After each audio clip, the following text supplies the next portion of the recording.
السلام علیکم ورحمۃ اللہ وبرکاتہ۔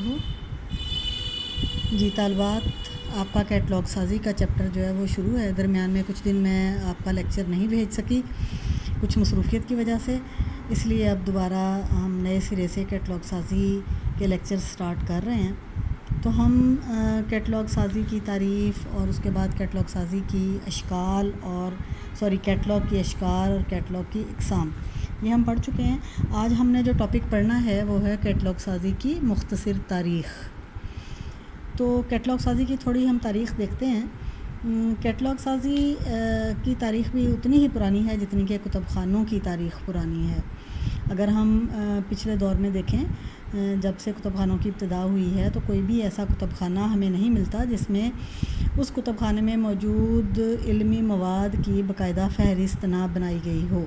یعنی ہر کتب خانے میں، پرانے سے پرانے کتب خانے میں دیکھیں تو تمام جو وہاں مواد موجود ہوتا تھا اس کی ایک فہرست بنا کر رکھی گئی ہوتی تھی، جیسا کہ اشور بنی پال کا کتب خانہ جو کہ عیسیٰ علیہ السلام کے دور سے 600 سال قبل، یعنی تقریباً 600 سال قبل مسیح میں یہ کتب خانہ جو ہے یہ بنا ہے۔ تو اگر ہم اس کو دیکھیں تو وہاں بھی اس لائبریری میں بھی مواد کی ایک فہرست مٹی کی تختیوں پر مرتب کی گئی تھی۔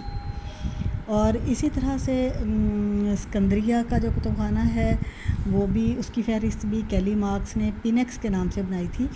اور اسی طرح تقریباً 100 قبل مسیح میں چین سے بھی کتابوں کی فہرستوں کا تذکرہ ملتا ہے۔ اگر ہم مسلم تاریخ کا مطالعہ کریں تو بہت سارے کتب خانوں کے کیٹلاگ مرتب کروائے گئے۔ ٹھیک ہے، اب ہم اس کے مختصراً ہم کچھ ضابطوں کو دیکھتے ہیں۔ یہ آپ کی کتاب میں صفحہ نمبر 147 پر ضوابط کیٹلاگ سازی کی مختصر تاریخ کے نام سے یہ ٹاپک ہے۔ اس میں ہم ڈیٹیل سے یہ سارے ضابطوں کا ذکر نہیں کریں گے، ہم چیدہ کتب خانوں کے جو ضابطے بنائے گئے ہم ان کو دیکھتے ہیں۔ سب سے پہلا جو ہے نمبر 1 پہ 1372 عیسوی میں، یہ کیٹلاگ کی تاریخ میں اگر ہم دیکھیں تو سب سے پہلے یارک کے مقام پر منعقد ہونے والے میلے میں کتابوں کی فہرست مرتب کی گئی۔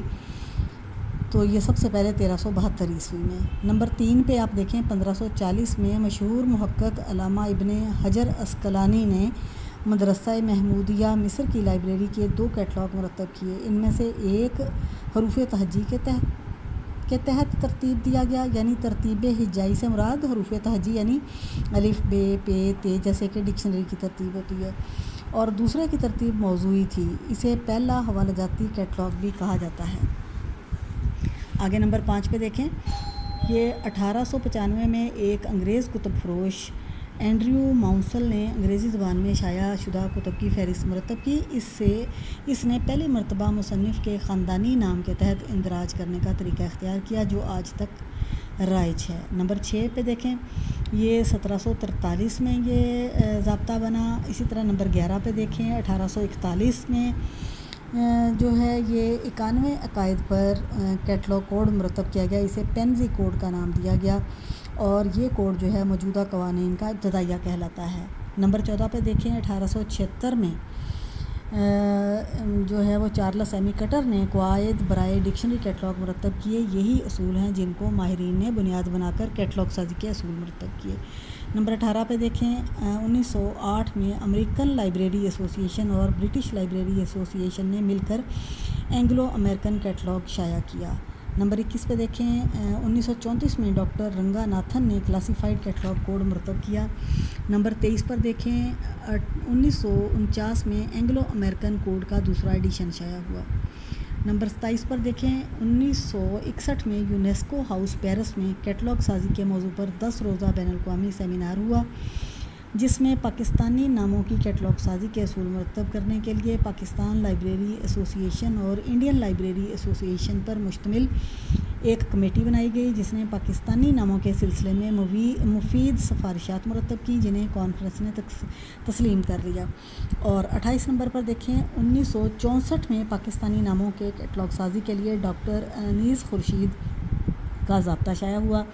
اس میں 1961 میں یونیسکو کی کانفرنس کے موقع پر طے شدہ اصولوں کے مطابق اصول و ضوابط مرتب کیے گئے۔ نمبر 29 پہ دیکھیں 1967 میں یعنی 1961 میں پیرس میں جو کیٹلاگ سازی کی کانفرنس منعقد کی گئی تھی، اس میں یہ ضرورت محسوس کی گئی کہ ایک بین الاقوامی قومی کیٹلاگ سازی کا ضابطہ بنایا جائے۔ چنانچہ 1967 میں لائبریری آف کانگریس لائبریری ایسوسی ایشن اور کینیڈین لائبریری ایسوسی ایشن نے کیٹلاگ سازی کا ضابطہ شائع کیا، جسے AACR فرسٹ کہا جاتا ہے، یعنی اینگلو امریکن کیٹلاگنگ رولز۔ اگرچہ اس ضابطے میں بہت سے مسائل کا حل موجود تھا، تاہم زمانہ ساز تبدیلیوں کے باعث اس میں بہت سی تبدیلیوں کی سفارشات مختلف بین الاقوامی تنظیموں نے کی۔ اور نمبر 30 پر دیکھیں 1978 میں AACR فرسٹ میں تبدیلیوں کے مطالبات کیے گئے، جن کی روشنی میں 1974 میں امریکہ، برطانیہ اور کینیڈا کی تنظیموں نے ایک معاہدہ کیا اور اس کی دوسرے ایڈیشن کے لیے کام شروع کیا۔ اس طرح 1978 میں یہ دوسرا ایڈیشن جو ہے یہ سامنے آیا، جو آج تک تمام دنیا کے ممالک میں رائج ہے، تقریباً ممالک میں رائج ہے۔ اسے AACR سیکنڈ کہا جاتا ہے۔ یہ ہے کیٹلاگ سازی کی مختصر تاریخ۔ یہ جو میں نے آپ کے سامنے آپ کو بتائے ہیں، ان کو آپ اچھے طریقے سے یاد کر لیجئے۔ انشاءاللہ کل پاکستانی ناموں کی کیٹلاگ سازی کے بارے میں پڑھیں گے۔ السلام علیکم ورحمۃ اللہ وبرکاتہ۔